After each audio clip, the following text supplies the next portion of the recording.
Boa noite a todos os presentes desse auditório, todas as pessoas. Dispensa a nominata, mas saúdo todas as autoridades aqui na pessoa da subprocuradora-geral. Muito obrigada pela presença de Vossa Excelência. E a todos os congressistas na pessoa da minha decana, que eu acho que não se encontra aqui no momento, mas a doutora Sandra Lemburg, que é uma das mais antigas associadas do MPCOM. Senhoras e senhores, é com grande honra abrir esse 23º Congresso da MPCOM em Porto Alegre. Cidade acolhedora, cenário perfeito para discutirmos e refletirmos sobre os desafios e oportunidades que enfrentamos em nosso campo de atuação. Estar no Rio Grande do Sul significa resgatar a memória das boas ações desenvolvidas por um Estado que já enfrentou desafios climáticos significativos e sabe a importância da resiliência e valorização da defesa dos consumidores em situações de crise. Estado que teve que aprender na própria crise como superá-la. O tema deste congresso, Defesa do Consumidor em Eventos Climáticos Extremos, é grandemente relevante e atual. Com o aumento da frequência e intensidade de eventos climáticos, como enchentes, secas e tempestades, todos nós somos mais vulneráveis a perdas e danos, já que todos somos consumidores, repetindo a velha máxima. Nossa missão é proteger os direitos desses consumidores, garantindo que eles recebam assistência e a compensação adequada em caso de necessidade. Isso exige uma abordagem proativa e coordenada entre governos, empresas e organizações de defesa do consumidor, portanto, entre entes públicos e privados. Neste congresso, discutiremos estratégias e soluções para fortalecer a defesa do consumidor em eventos climáticos extremos. Abordaremos temas como prevenção e preparação. Como podemos prevenir e preparar os consumidores para os impactos de eventos climáticos extremos? Assistência e apoio. Como podemos garantir que os consumidores recebam a assistência e o apoio necessários em caso de crise? Responsabilidade e compensação. Como podemos garantir que as empresas sejam responsabilizadas por suas ações e que os consumidores recebam a compensação adequada por perdas e danos? A MPCOM, como entidade representativa dos promotores de justiça com atuação na área do consumidor, tem um papel fundamental em promover a troca de experiências, o debate de ideias e a busca de soluções inovadoras para os problemas que enfrentamos. E é exatamente isso que este congresso visa alcançar. Sou da Bahia. Deus me livre de não ser baiana, como diz nossa procuradora-geral, Norma Angélica, região nordeste do Brasil, onde anualmente enfrentamos o evento climático adverso das enchentes, a seca, a desertificação, mas, infelizmente, por ser uma situação gradativa que agudiza após o longo período de estiagem, não chama tanto atenção quanto as enchentes, que chegam de forma rápida e levam consigo sonhos, planos e vidas. Nosso olhar precisa ser perene para situações que estão ocorrendo com maior frequência, trazendo tragédias para famílias, tornando o Estado vulnerável nas suas escolhas. Observem que desde 1964 já se cantava a seca do Nordeste, quando o grande e inesquecível Luiz Gonzaga musicou o êxodo do povo nordestino por conta da seca, com a música Triste Partida. E parafraseando o mestre forrozeiro, digo, passamos por incontáveis setembros, outubros, novembros e dezembros.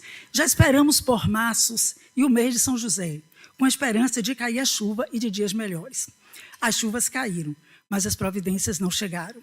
E às vezes caem em excesso, inspirando um outro nordestino com a música Súplica de Cearense, não é, Amélia?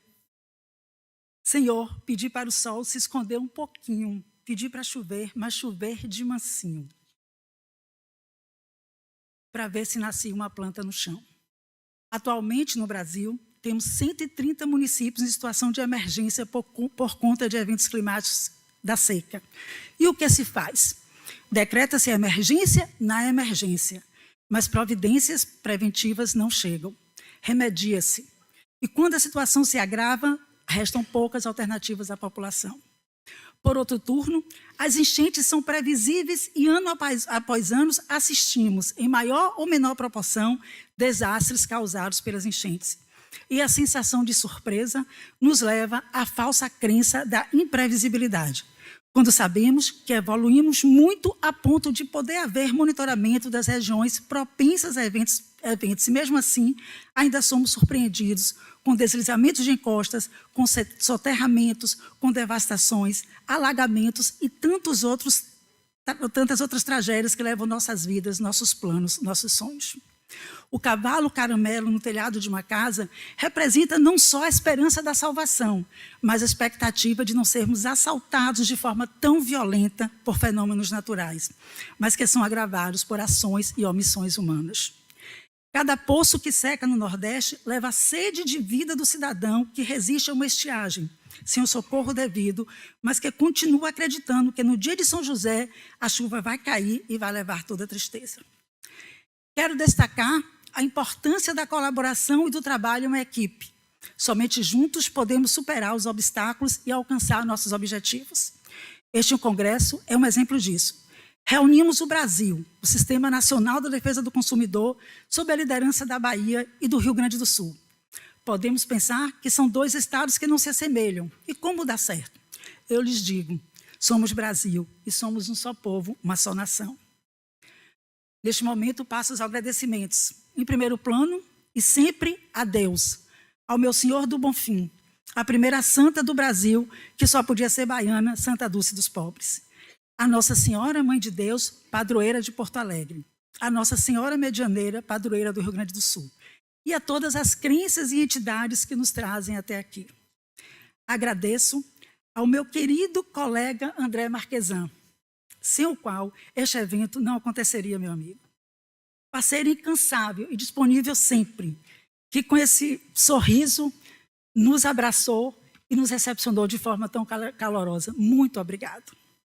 Ao excelentíssimo senhor Procurador-Geral do Ministério Público do Rio Grande do Sul, que também abraçou a nossa iniciativa e nos proporcionou toda a estrutura viabilizando a realização do evento.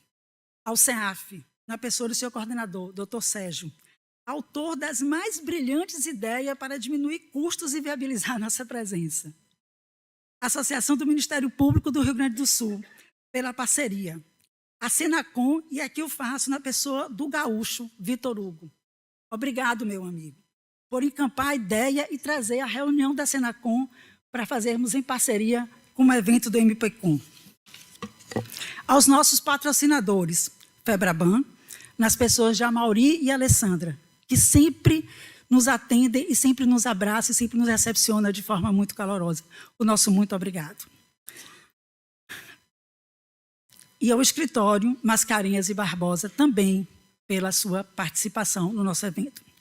Aos membros do MPCom, os nossos associados, e eu digo, parafraseando mais uma vez Norma Angélica, os meus associados são sempre os melhores, e aí me perdoe, Tarcísio, que tem uma gama de associados, mas os meus do MPCom são sempre os melhores, e eles têm sempre razão.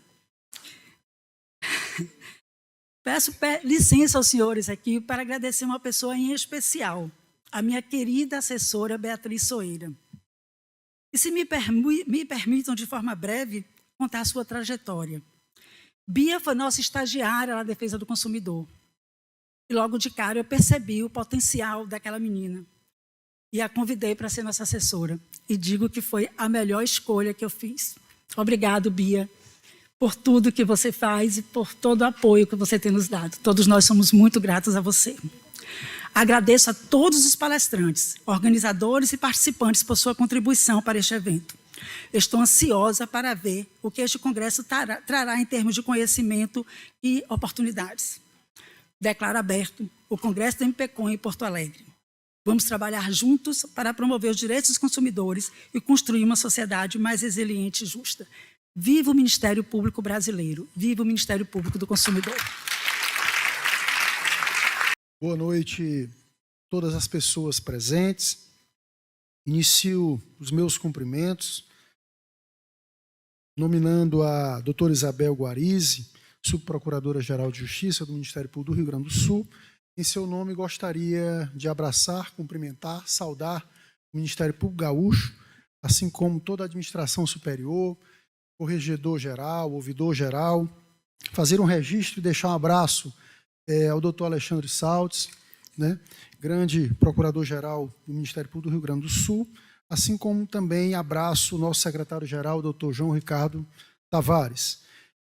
Em seu nome e da nossa presidente da Associação do Ministério Público do Consumidor, minha querida amiga Thelma Leal, eu gostaria de abraçar de forma muito carinhosa todos os integrantes da augusta mesa, todos os congressistas aqui presentes, representantes de diversas entidades da sociedade civil, do poder público, integrantes do Ministério Público, da Associação do Ministério Público do Consumidor, que também, minha querida amiga Thelma, são meus associados, são associados da nossa grandiosa CONAMP. Então, sintam-se todos abraçados e cumprimentados. Na realidade, a nossa referência é trazer uma mensagem sobre a importância desse momento, a importância do 23º Congresso do Ministério Público do Consumidor, a importância do trabalho associativo e, sobretudo, realçar que em momentos como esse é que a nossa instituição, Marcelo, foi forjada, foi pensada e teve a oportunidade de crescer e de aperfeiçoar a sua atuação e de reafirmar que os ideais que nos unem a todos são maiores do que quaisquer desafios. É certo que a nossa Constituição Federal trouxe um novo modelo de Estado. O Estado, numa perspectiva em que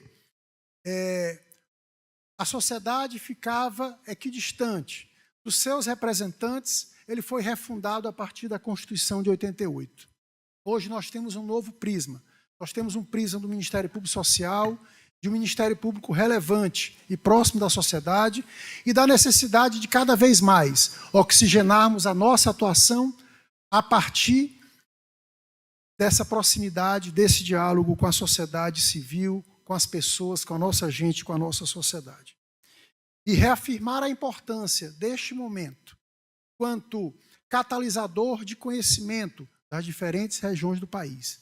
Nós temos membros do Ministério Público que trabalham diuturnamente e integrantes de instituições que representam uma atuação na defesa do consumidor, do direito do consumidor, com várias realidades de trabalho, com desafios diferentes, com peculiaridades regionais diferentes, mas que se somarão neste momento de interlocução e de troca de conhecimento, de experiência e, sobretudo, de reafirmação de um compromisso com o mais vulnerável, que é o nosso consumidor. É certo que o momento atual, a partir dos desastres climáticos ou dos momentos climáticos extremos, exigem e exigirão de todos nós essa cooperação, esta unidade. E neste momento eu queria conclamar que a nossa instituição, que o nosso Ministério Público, os membros da nossa instituição têm um novo olhar, uma nova compreensão. É a perspectiva do Ministério Público resolutivo. É o Ministério Público que reafirma diuturnamente a importância de exercermos, Fausto, uma realidade dialógica, uma realidade de construção. E é certo também que nós fomos formados numa perspectiva de formação, Zanetti, adversarial, preparados para o litígio, preparados para a demanda.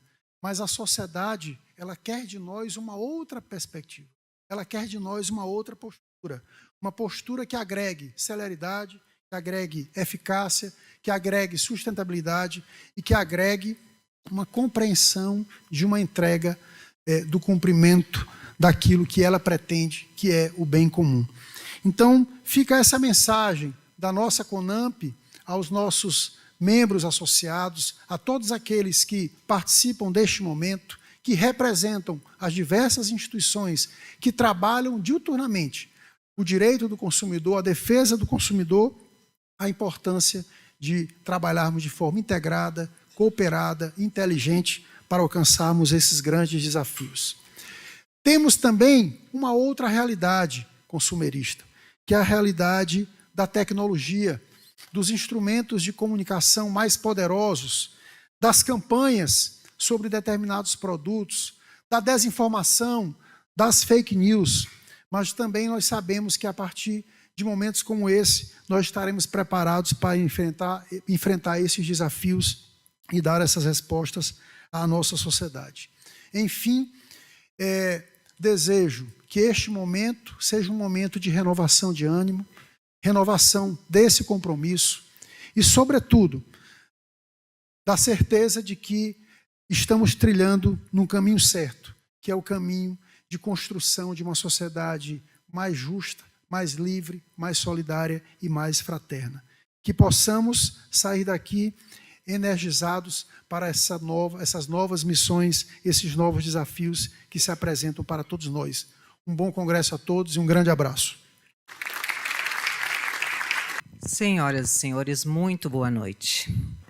Sejam muito bem-vindos a este grande evento organizado pelo MPCOM, e eu cumprimento a todos na pessoa da doutora Thelma Leal de Oliveira e também na pessoa do colega Marquesan, André Ricardo Coupo Marquesan, que nos proporcionaram, e vão nos proporcionar, ainda temos mais 2 dias de evento, trocas de experiências, e com certeza sairemos todos daqui muito engrandecidos em razão da grande pauta que eu já conferi aqui, que teremos nesses 2 próximos dias, acerca dessa matéria de tamanha importância para a sociedade em geral.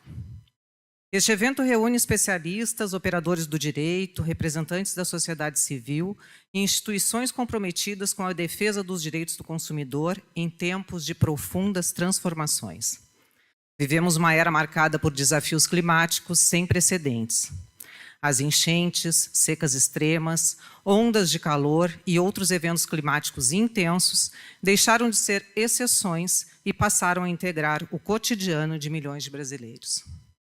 É, como bem sabemos, o consumidor, ou seja, todas as pessoas, quem é o primeiro a sentir os impactos dessas tragédias, seja pela escassez de recursos, pela alta de preços, pela interrupção de serviços essenciais ou pela vulnerabilidade social agravada.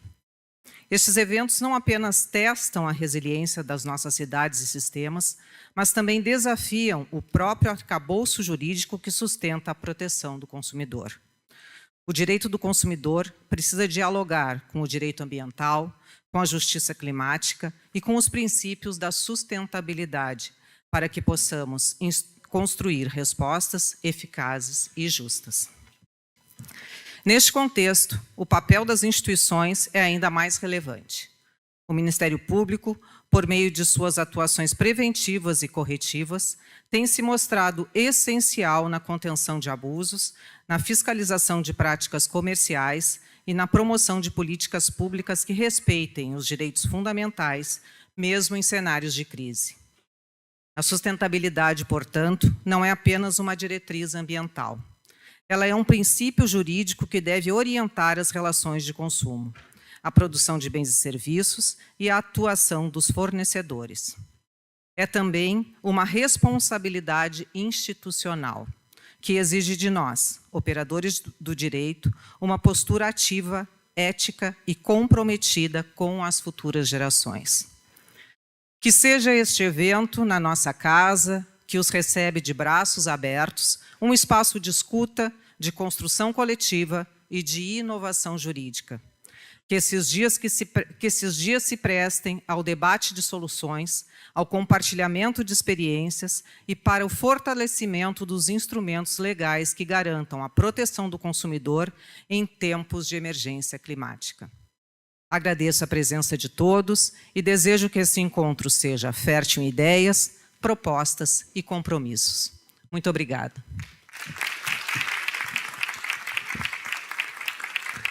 Mais uma vez, eu tenho a nobre missão de apresentar o Dr. Hermes Zanetti. Já é a 2ª vez. E fico muito orgulhosa, muito feliz em poder fazê-lo. Quando eu fiz o convite para o Dr. Hermes para ele fazer a nossa palestra de abertura, ele ficou muito feliz e eu mais feliz ainda com a sua aceitação. O Dr. Hermes é um associado MPCOM e nos abrilhanta sempre com a sua presença. Vou passar a leitura do currículo dele. Possui pós-doutorado em Direito pela Università degli Studi de Torino, em 2014, doutorado em Direito pela Universidade Federal do Rio Grande do Sul. Dr. Hermes é gaúcho. está lá no Espírito Santo, mas é gaúcho, de 2005. Área de concentração em Direito Processual. Doutorado em Direito pela Università degli Studi de Roma. Doutor? Área de concentração Teoria do Direito. Mestrado em Direito pela Universidade Federal do Rio Grande do Sul. Área de concentração em Direito Processual, no ano 2000. Graduação em Ciências Jurídicas e Sociais pela Universidade Vale do Rio dos Sinos, em 1997. Atualmente é professor adjunto do curso de graduação e mestrado de Universidade Federal do Espírito Santo e ainda membro do Instituto Brasileiro de Direito Processual, membro do Instituto Ibero-Americano de Direito Processual, membro da International, eu não sei falar inglês não me ajude aqui, doutor Ernest. Não, está perfeito. Pronto. Membro da Ambrapa e da MPCOM, promotor de justiça no Estado do Espírito Santo, tem experiência na direito, com ênfase em direito processual, atuando principalmente nos seguintes temas: constitucionalização do processo, processo coletivo, processo civil comparado e precedentes judiciais. Vamos ouvi-lo agora com muita atenção, porque só temos a aprender. Muito obrigado, doutora Thelma, minha querida presidente. Eu fico muito feliz de voltar ao Rio Grande do Sul, ainda que seja uma visita muito breve, porque os compromissos atualmente não me permitem ficar tanto tempo quanto eu gostaria aqui. Na verdade, eu digo que eu tenho dois corações, porque agora me sinto também um pouco capixaba, depois de mais de 20 anos no Ministério Público do Espírito Santo. Mas o Rio Grande do Sul, para mim, é o estado que me formou, me deu tudo o que eu tive até os 34 anos, 33 anos, quando fui ser promotor de justiça no Espírito Santo. Então, já fui para o Espírito Santo como doutor em Direito pela Universidade Federal do Rio Grande do Sul. Então, isso mostra muita coisa. Mostra o quanto da minha formação eu devo a esse estado e o quanto eu fico feliz de voltar ao meu querido Pampa e conversar um pouco com os colegas. Queria agradecer, então, esse convite tão gentilmente que me foi dirigido pela querida doutora Thelma e pelo André Marquesan, querido amigo. Dizer que eu tenho muitos amigos aqui no Ministério Público do Rio Grande do Sul. Se eu fosse nomeá-los todos, né, Carol? Seria aqui um longo período de agradecimentos e de congratulações. Mas eu queria aproveitar para dizer da minha alegria de rever a doutora Ana Marquesan também. Então, em nome do casal, sintam-se todos absolutamente saudados e cumprimentados. Também queria dizer que encontro aqui o Vambert de Lorenzo, que já faz algum tempo que não nos vemos, né? Não mudamos nada, Vambert, continuamos bem, então o direito tem nos feito bem. Tá? E dizer que o tema que me foi repassado para conversar com os senhores hoje é um tema que é bastante amplo. Então, a apresentação é ampla, mas, pelo que eu fui mais ou menos orientado, nós temos mais ou menos 30 minutos para fazer essa apresentação. A gente está até um pouco adiantado no tempo, isso só acontece no estado do Rio Grande do Sul.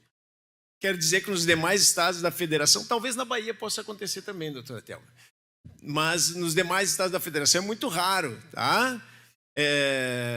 Que isso aconteça. Nós temos então 30 minutos para conversar sobre esse tema. Eu quero trazer algumas perplexidades, alguns desafios. Quero pensar com vocês alguns problemas. Eu acho, meu querido amigo Fausto, recentemente amigo Fausto, que nós inclusive nos conhecemos há pouco, mas já éramos amigos das mesmas pessoas, o que nos faz amigos há mais tempo do que nós sabíamos. Que um tema que vai nos ajudar, eu acho, a construir um Ministério Público do futuro. Acho que nós precisamos construir um Ministério Público que esteja à altura dos desafios, e nós conversávamos há pouco, das inovações jurídicas necessárias para que nós possamos superar as dificuldades que estão por vir. E que dificuldades são essas? Barragens, enchentes, pandemias. E como foi dito, o consumidor está no centro de todos estes problemas. Todos nós somos consumidores. E todos nós somos atingidos de maneira igual por esses problemas. Vejo aqui a doutora Sandra, a doutora Sabrina, minhas queridas colegas, representando aqui o nosso glorioso Estado do Espírito Santo, nosso Ministério Público, e que são as nossas colegas especializadas na área do consumidor e que se dedicam muito a essa matéria. Então, nós precisamos pensar como é que nós vamos enfrentar esses desafios de maneira a resolver essa questão. Pensei em falar, então, sobre a introdução, essa centralidade do consumidor, sobre o processo estrutural e o processo dos desastres. Esse é um tema que eu tenho me dedicado, tem até uma bolsa de pesquisador na Fundação de Amparo à Pesquisa do Estado do Espírito Santo, exatamente para pesquisar o direito processual dos desastres, o direito processual estrutural dos desastres, porque exige uma reestruturação das nossas instituições, e algumas conclusões e, se possível, se não sobrar tempo, enriquecer essa nossa conversa, ainda que seja uma palestra de abertura, com algum debate, alguma oportunidade de diálogo com os senhores. O CPC e a tutela coletiva se relacionam diretamente, mas é o CDC, o Código de Defesa do Consumidor, que faz 35 anos, o Código de Defesa do Consumidor e a Lei da Ação Civil Pública que formam o centro do microsistema da tutela coletiva. A primeira mensagem que eu queria trazer para vocês é que casos estruturais e desastres que afetam os consumidores, como barragens, Covid-19, enchentes, secas graves, etc., são casos para os quais, normalmente, não é suficiente a tutela individual e não é suficiente a tutela da ação coletiva tradicional. Exige que nós tenhamos uma nova postura. Ainda que o direito material do consumidor nos forneça alguns elementos, e eu atuo no caso do Rio Doce desde o início, no caso de Mariana, desde 2015, ainda que nós possamos usar elementos do direito consumidor na petição inicial da ação de 155 bilhões, que levou a um acordo de 170 bilhões, que é o maior acordo da história do processo coletivo brasileiro. Nós usamos o argumento de que todas as vítimas do desastre eram consumidores por equiparação, ainda que recentemente nós tenhamos usado o direito do consumidor contra a advocacia predatória dos escritórios que atuavam no caso que tramita hoje em Londres. Não sei se os senhores têm conhecimento, mas nós temos uma ação em Londres, uma ação coletiva em Londres, movida por um escritório de advocacia que captou clientes no Brasil, e nesses contratos de adesão que fez com os clientes brasileiros, escolhia como foro de eleição Londres. Colocava como regra que se o consumidor brasileiro, porque nós trabalhamos aí com essas vítimas do desastre como consumidores, resolvesse optar pela indenização brasileira, ele teria que indenizar o escritório inglês com todos os custos que o escritório inglês teve, com os honorários de advogado do escritório inglês, e ainda dar uma parcela, um percentual dos valores que ele recebesse de indenização, 30% desses valores para o escritório inglês. Nós então ajuizamos uma ação civil pública contra esse contrato de adesão. Não era para dizer que eles não poderiam contratar com o escritório inglês, mas que aquelas cláusulas daquele contrato eram totalmente abusivas para o direito brasileiro. Então, há uma relação forte do direito do consumidor com a defesa das vítimas dos desastres nas duas pontas. Tanto porque nós temos consumidores por equiparação, muitas vezes atingidos por esses desastres, quanto pelo fato de que nos contratos que resultam do fato do desastre, nós também temos consumidores a serem protegidos.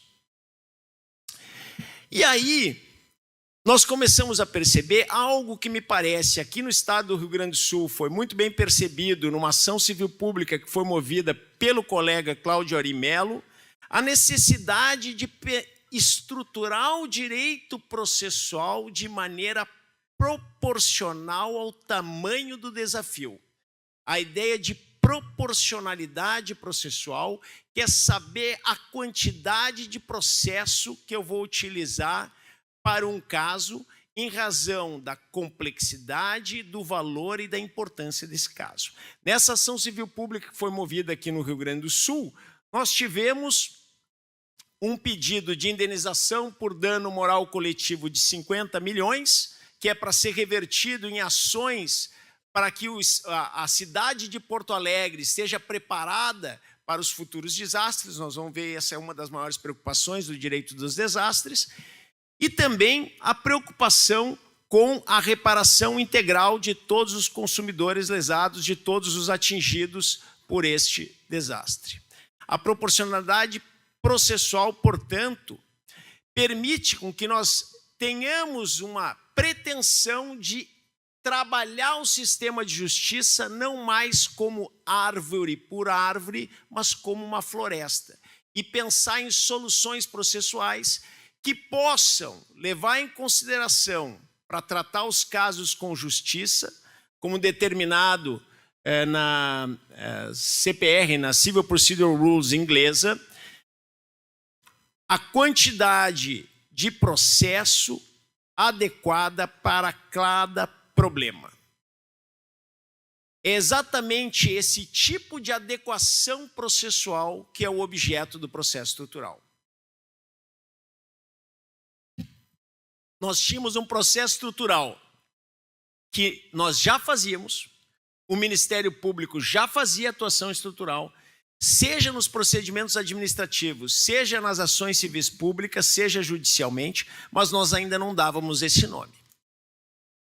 Esse tema começa a crescer, começa a tomar corpo na doutrina brasileira desde 2013, com trabalhos do Sérgio Arenhart, com trabalhos do Jordão Violim e de um professor aqui da PUC do Rio Grande do Sul, Marco Félix Jobim. E agora nós temos já um projeto de lei que traz todas as boas práticas por trás do processo estrutural, que é o PL número 3 do Senado Federal.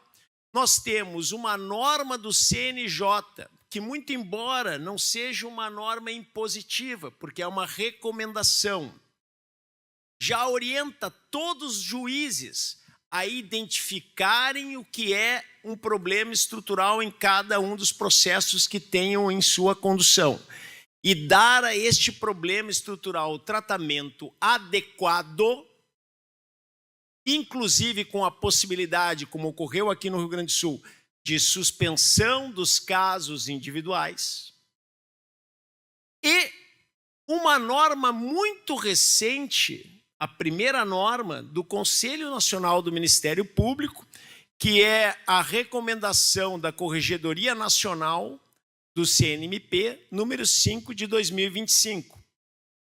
Além de um precedente normativo formalmente vinculante, que é o tema 698 do Supremo Tribunal Federal.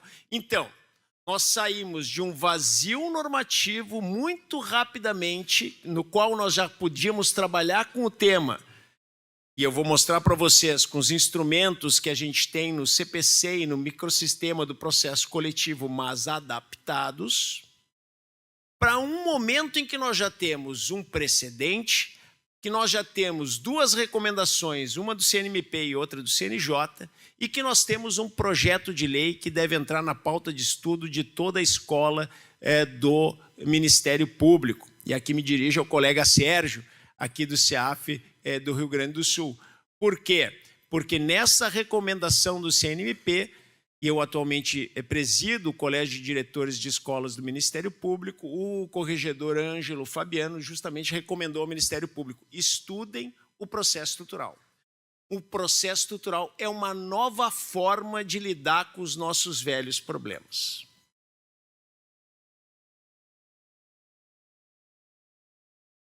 Até o STF está se organizando para isso. Eu não sei se nós temos um núcleo aqui no MP do Rio Grande do Sul, se nós temos um núcleo no TJ do Rio Grande do Sul. Até acho que eu já ouvi falar de um núcleo no TJ do Rio Grande do Sul.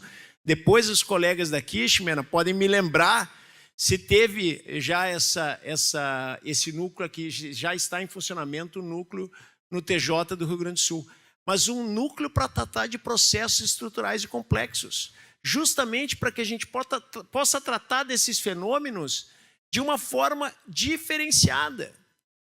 E nesse núcleo do STF não temos nenhum processo estrutural do consumidor.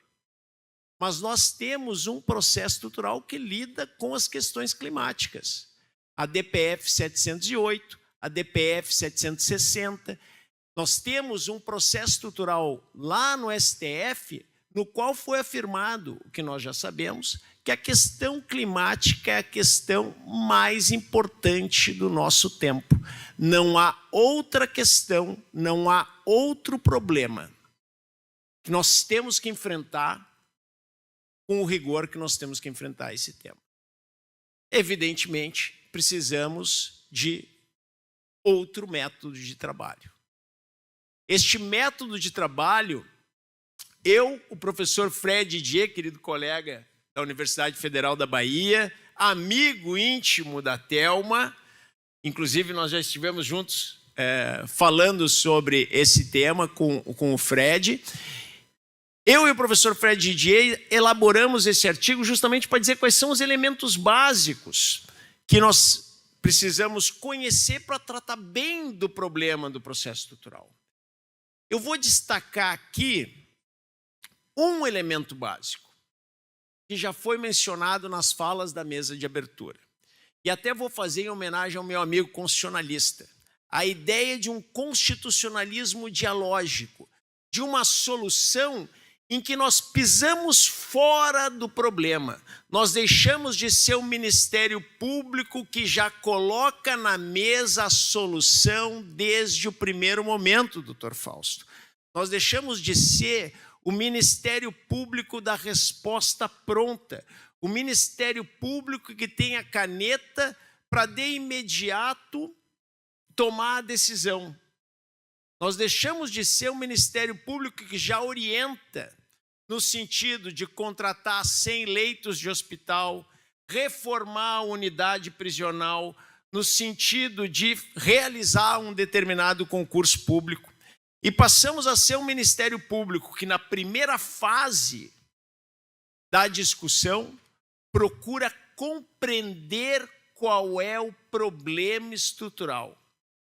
Fazer com que este problema estrutural seja bem delimitado e reconhecido. Que a gente identifique um objeto que seja um objeto claro. Um processo que a gente já vem passando como Ministério Público nos procedimentos administrativos, mas que agora a gente tem que arrastar também para os processos judiciais. Identificando um objeto claro, nós possamos determinar qual é a meta a ser alcançada, qual é o nosso objetivo final, qual é o estado de coisas reestruturado, aquele estado de coisas que vai fazer com que a situação deixe de ser um problema estrutural.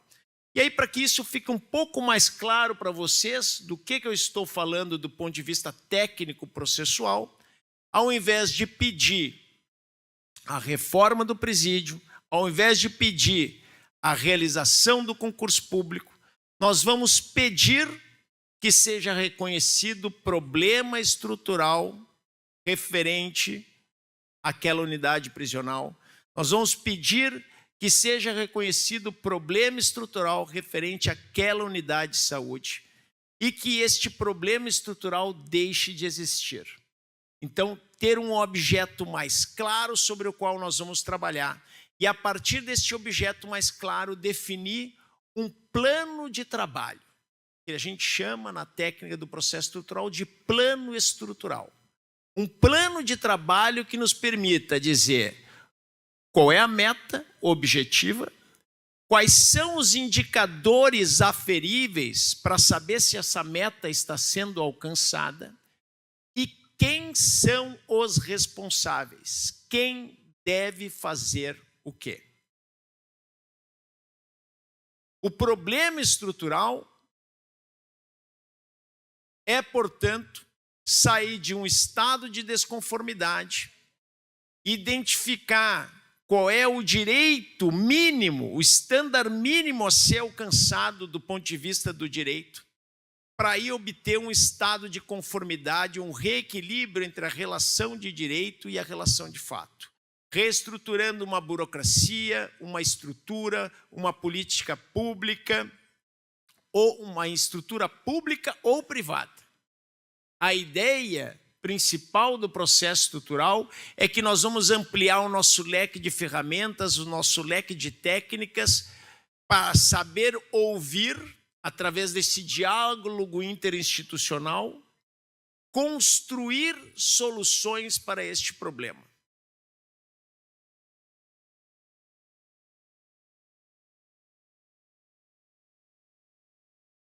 E para resolver essas questões, nós podemos usar o processo do CPC da maneira como ele está pensado hoje.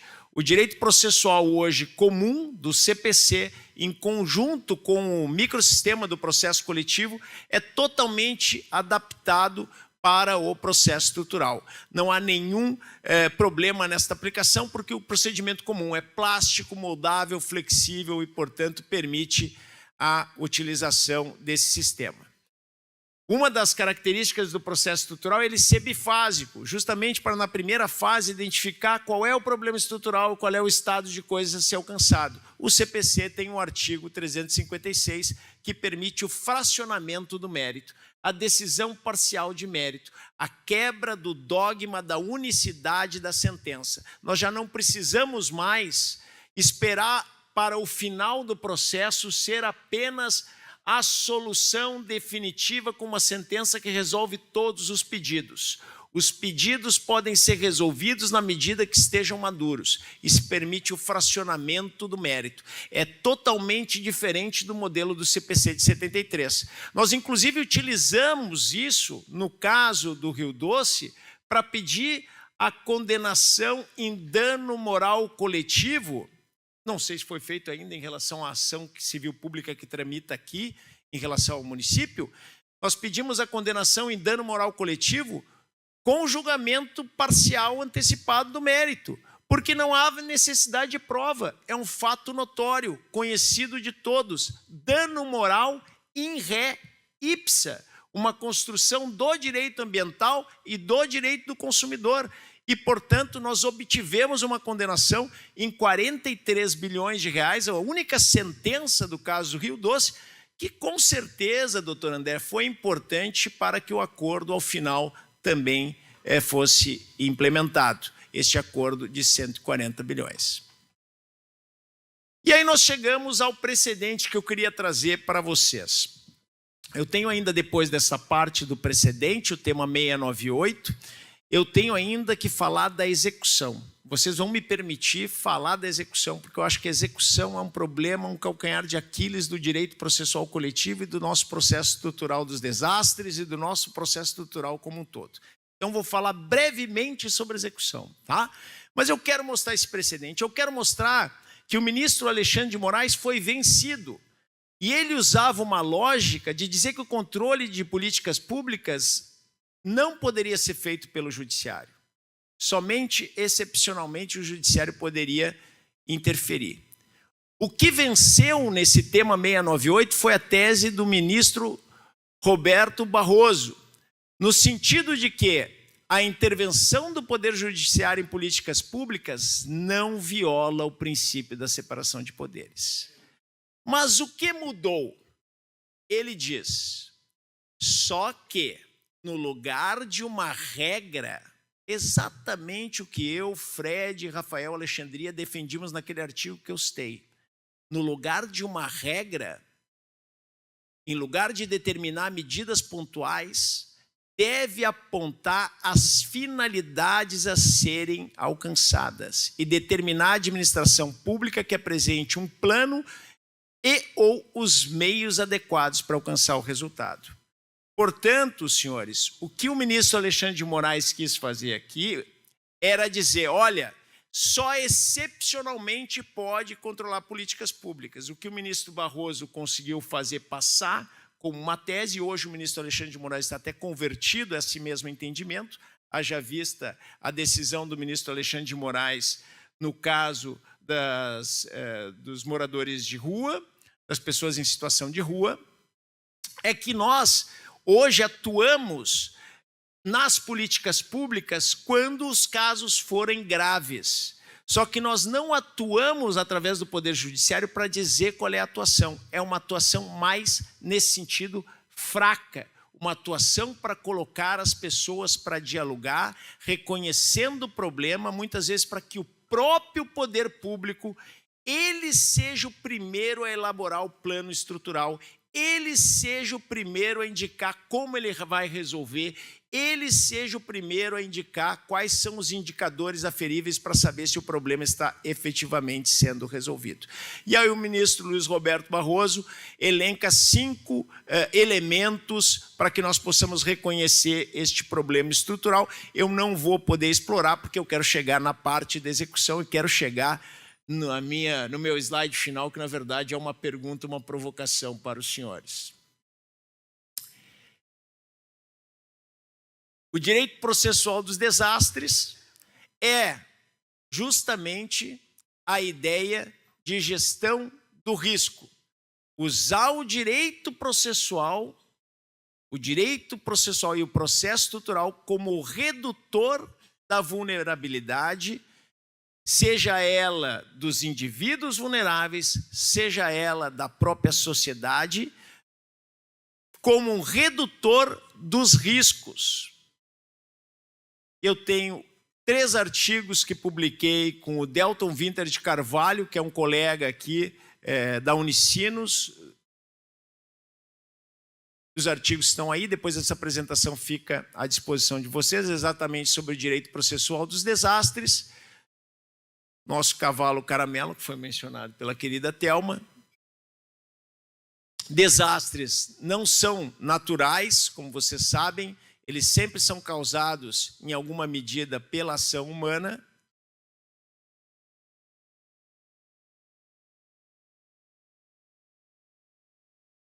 A legislação em direito dos desastres e clima está ampliando no direito brasileiro e nós temos que trabalhar pela conformidade dessa legislação. A maneira de lidar com o problema dos desastres é uma gestão circular do risco, resposta de emergência, compensação, reconstrução, deslocamento, prevenção do desastre. A principal ideia do processo estrutural é justamente trabalhar com a prevenção e a mitigação. Se nós fôssemos falar das tutelas processuais que dizem respeito ao direito dos desastres, nós íamos ver aí, para prevenção e mitigação, a tutela inibitória, a tutela de remoção do ilícito, são tutelas autônomas do ilícito, a ideia de tutelas processuais de urgência, como a tutela antecipada. Nós teríamos, para resposta de emergência, a ideia de tutelas cautelar, inclusive, e antecipatória. Para a compensação, que é o caso justamente dessa ação civil pública de Porto Alegre, nós teríamos a tutela ressarcitória na forma específica. E para a reconstrução, nós temos a tutela ressarcitória na forma específica. No direito processual estrutural, a ideia é que essas tutelas funcionem num círculo também, um círculo de tentativa, erro e acerto, até que as medidas venham a ser implementadas. Lá no início, a gente falou que o processo estrutural tem uma decisão bifásica, a primeira decisão é para certificar o problema estrutural.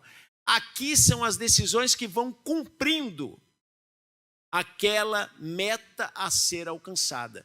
São decisões que nós vamos verificando se estamos alcançando ou não aquela meta determinada na decisão inicial. Portanto, decisões em cascata. E vamos chegar na fase da discussão sobre execução.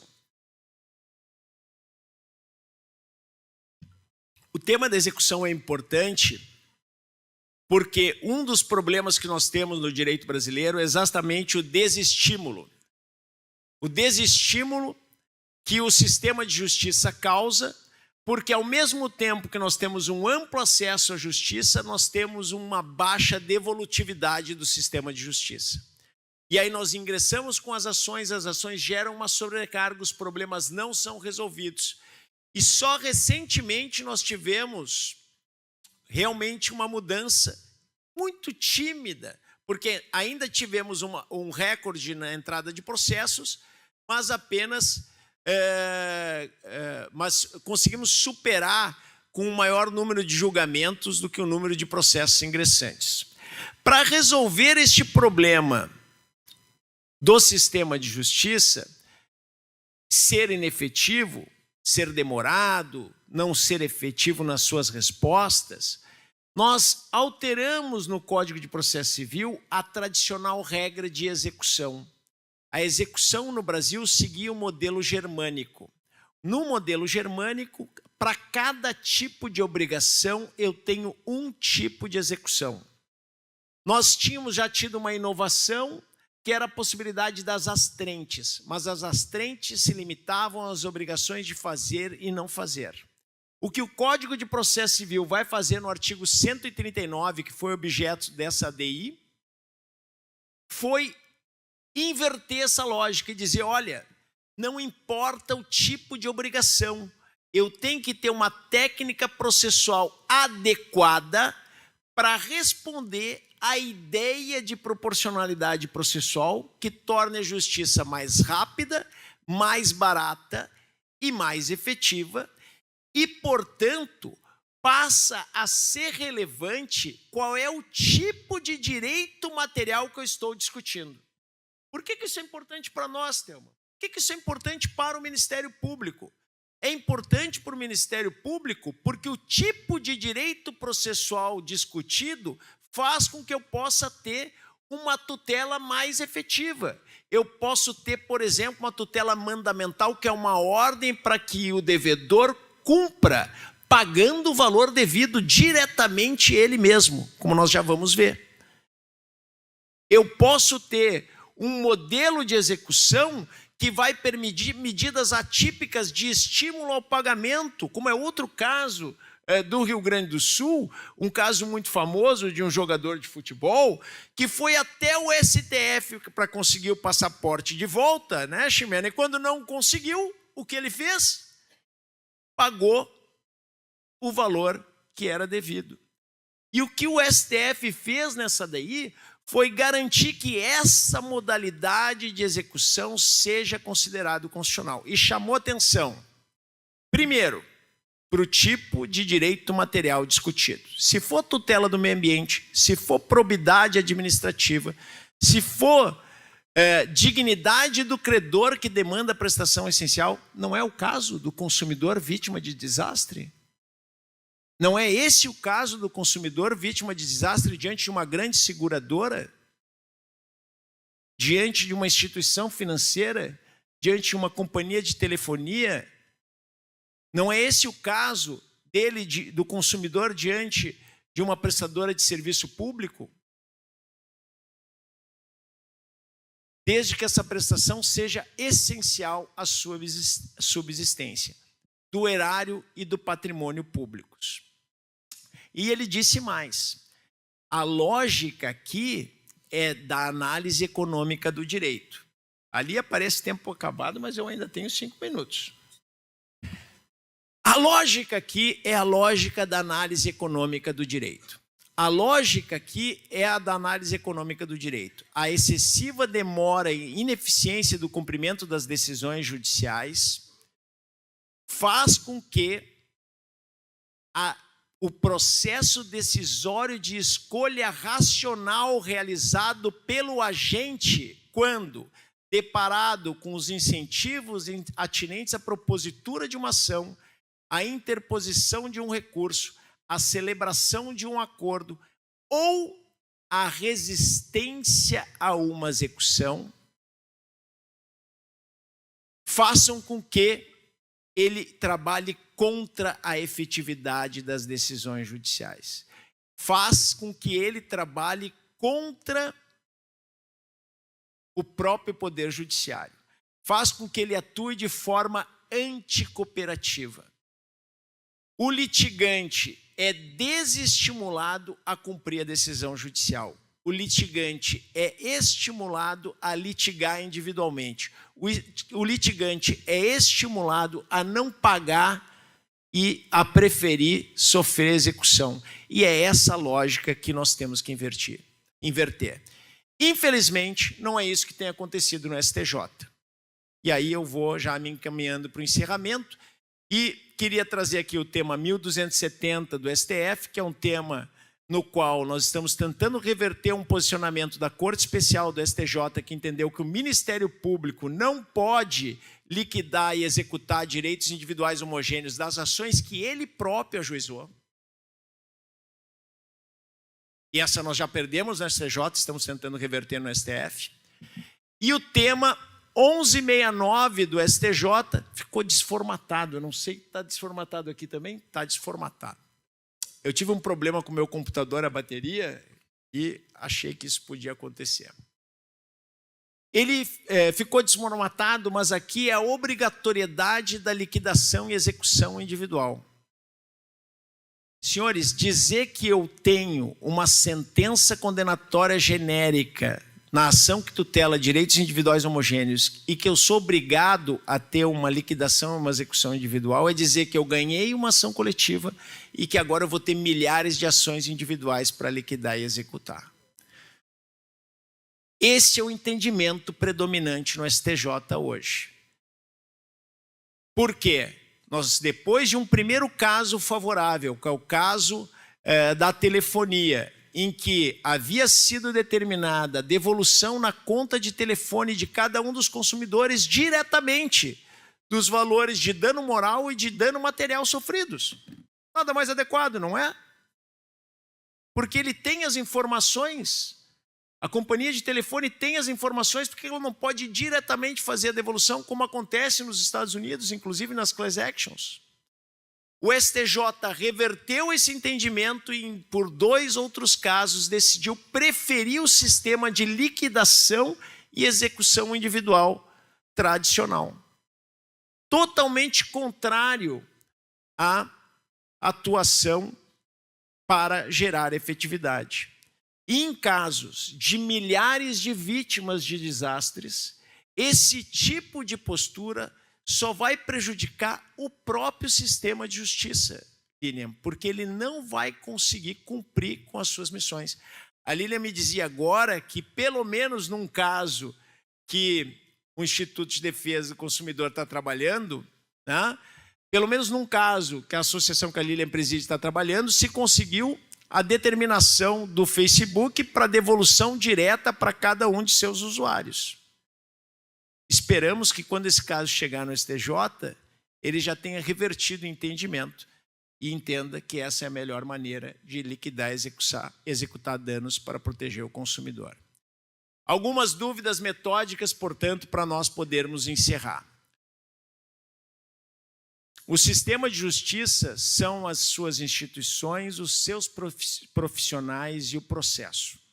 A maneira como nós fazemos as coisas. Nós que estamos aqui, a Defensoria Pública, Felipe, o Ministério Público, as procuradorias, a advocacia privada. Que perfil de juiz? Qual é o perfil de advogado? Também os advogados públicos. Qual é o perfil de defensor? Qual é o perfil de promotor de justiça que nós temos que ter, no meu entendimento, para poder enfrentar esses desafios que o século XXI está colocando para nós, todos os dias. Como o direito dos desastres, essas crises climáticas, em que nós precisamos construir um ambiente cooperativo de trabalho em que haja espaço para a boa-fé. Não há problema na atuação estratégica, cada um na sua posição, mas é preciso mudar a maneira como nós fazemos as coisas. Não é qualquer argumento que vale. Eu digo não é qualquer argumento que vale para dizer que nós temos que começar a pensar e a estimular, sancionar argumentos protelatórios e argumentos indevidos, inclusive do ponto de vista jurídico.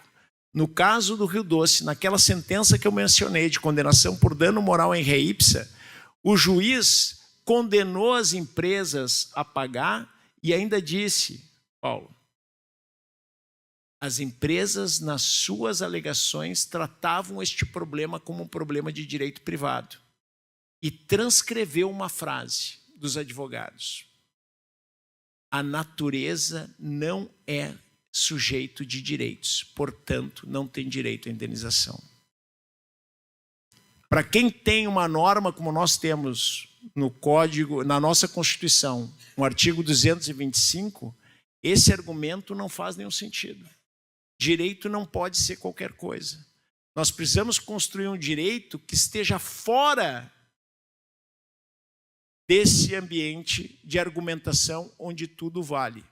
Nós precisamos construir um direito que seja comprometido. Isso começa pela unidade do Ministério Público.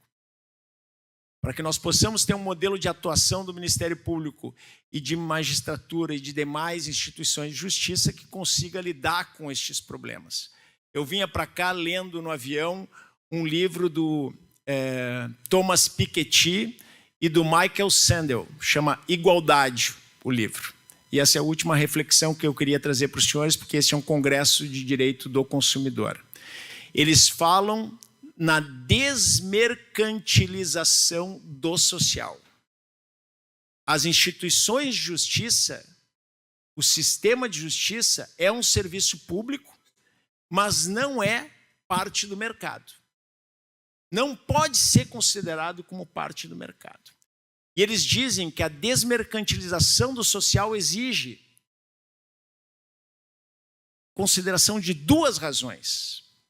A desmercantilização do social exige nós percebermos que no mundo que nós vivemos, as questões fundamentais como saúde, educação, moradia, água, que é um dos temas que vai ser discutido aqui, não podem ser tão monetarizadas que a falta de recurso financeiro negue às pessoas o acesso a esses bens essenciais. Até aí, tudo bem. É um argumento que nós já poderíamos alcançar facilmente. Mas eles acrescentam uma segunda camada de argumento para a desmercantilização do social. Quando nós equiparamos bens que têm dignidade e que, portanto, não têm preço, como dizia Kant. Quando nós equiparamos bens que são valores e que, portanto, não podem ser comprados e vendidos a bens com valor financeiro, como, por exemplo, Trump tentou fazer ao construir a Faculdade Trump, que visava unicamente o lucro.